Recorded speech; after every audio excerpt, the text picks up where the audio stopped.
नमस्कार, जय श्री कृष्णा, जय श्री राधे। स्वागत है आप सभी का आपके अपने चैनल कुंडली शास्त्र में। मैं हूं आपका साथी एस्ट्रोलॉजर रतन सिंह।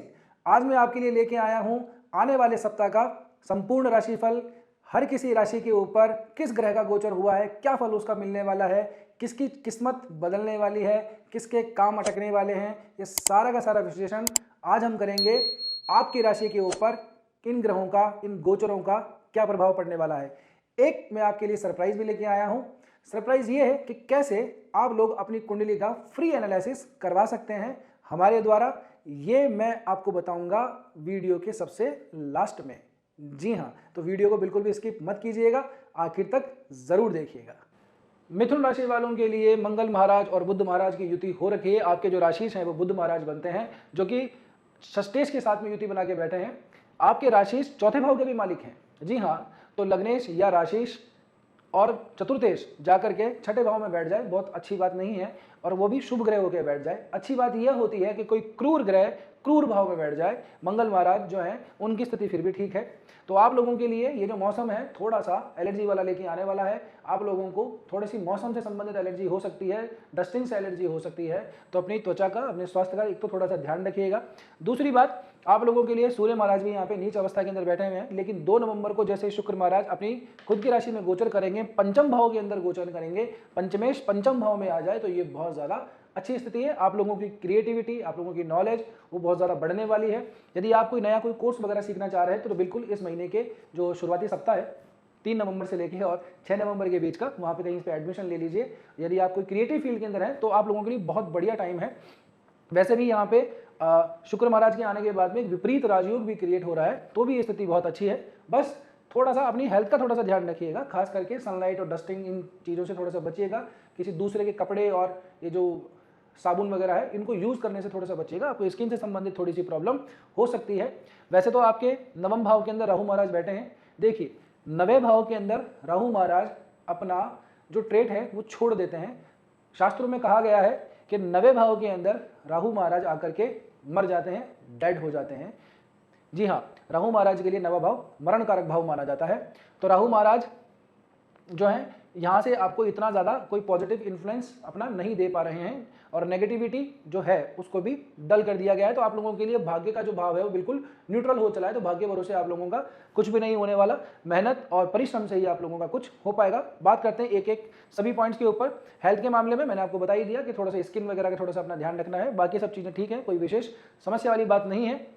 मैरिज और लव लाइफ की बात करें तो आप लोगों के लिए जो प्रेम भाव का जो स्वामी है वो तो आ चुका है, तो आप लोगों के लिए रोमांस के अंदर बहुत अच्छा जो है समय आने वाला है। जी हाँ, 2 नवंबर के बाद में आप लोगों को अपने लाइफ पार्टनर से, अपने जिनके साथ में आपकी रिलेशन है वहाँ से बहुत अच्छा रेस्पॉन्स मिलने वाला है, एक अच्छी अंडरस्टैंडिंग क्रिएट होने वाली है। तो उस समय के लिए तो ठीक है। और आप लोगों के लिए शुक्र महाराज जो है वो 12 भाव के भी स्वामी बनते हैं, तो आप चाहें तो कहीं घूमने भी जा सकते हैं, कोई समस्या वाली इसमें बात नहीं है। आप लोगों के लिए रिलेशनशिप के लिए बहुत बढ़िया समय। किसी को अपने मन की बात अगर आप कहने का सोच रहे थे तो 2 तारीख के बाद में अपने प्रेम का इजहार कर दीजिए। आपके मैं बात करूँ तो विवाह के भाव की, मैरिज के भाव की, तो आपके विवाह भाव का जो स्वामी है वो बैठा हुआ है आपके धन भाव के अंदर।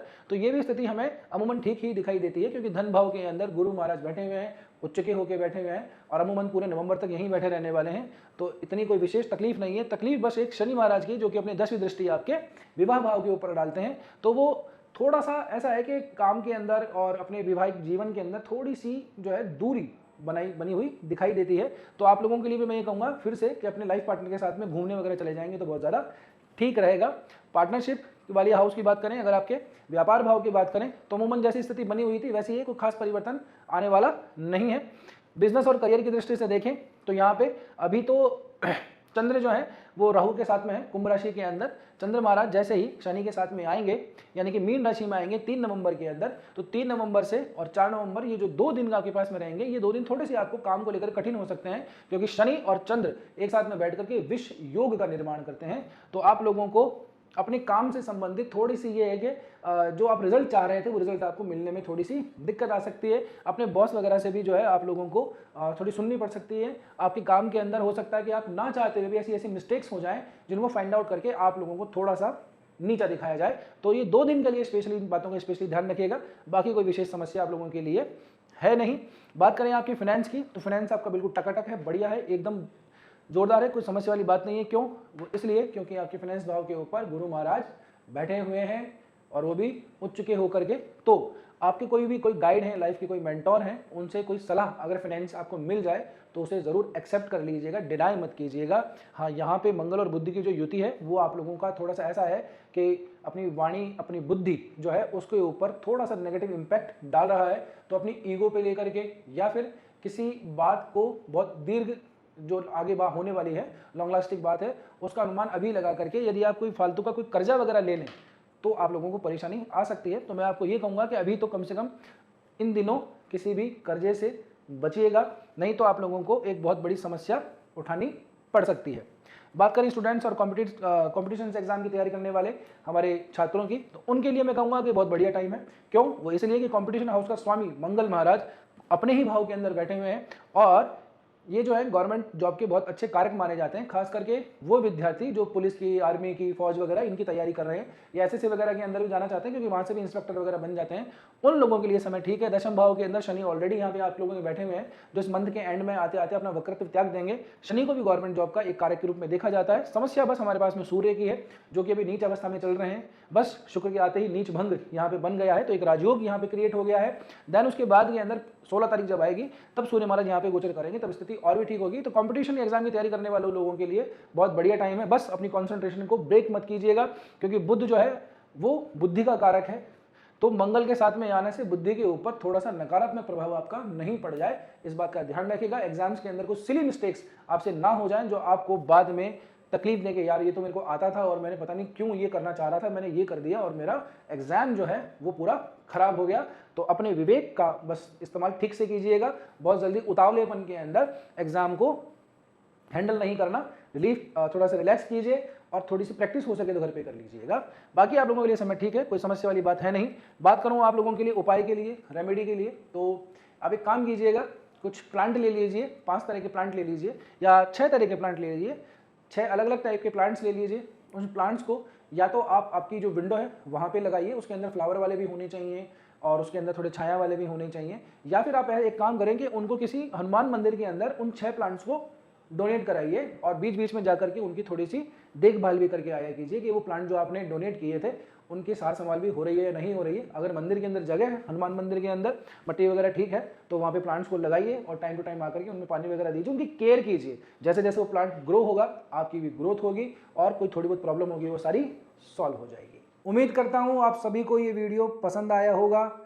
आपकी कुंडली के अंदर कौन से ग्रह कहाँ पे बैठे हुए हैं, क्या आपका लग्न है, किस ग्रह की महादशा चल रही है, किसकी अंतर्दशा चल रही है, कौन सा ग्रह कारक है, कौन सा ग्रह मारक है, इन तमाम चीज़ों को देखने के बाद ही कुंडली का सटीक विश्लेषण किया जा सकता है।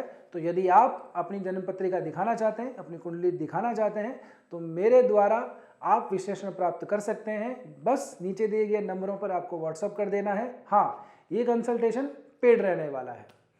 अब बात करते हैं जो मैंने प्रॉमिस आप लोगों को वीडियो की शुरुआत में किया था उसकी। आप लोगों को एक अच्छा सा कमेंट कर देना है कि आपको वीडियो कैसी लगी। चैनल को सब्सक्राइब करना बिल्कुल भी नहीं भूलना। हमारी टीम आपके उस कमेंट को सेलेक्ट करेगी और किसी एक व्यक्ति को फ़ोन किया जाएगा और फिर आपकी कुंडली का एनालिसिस किया जाएगा बिल्कुल फ्री में। ये बात एकदम प्रॉमिस वाली है, पक्के वादे वाली है। तो वीडियो को लाइक कीजिए, शेयर कीजिए और सब्सक्राइब कर लीजिए।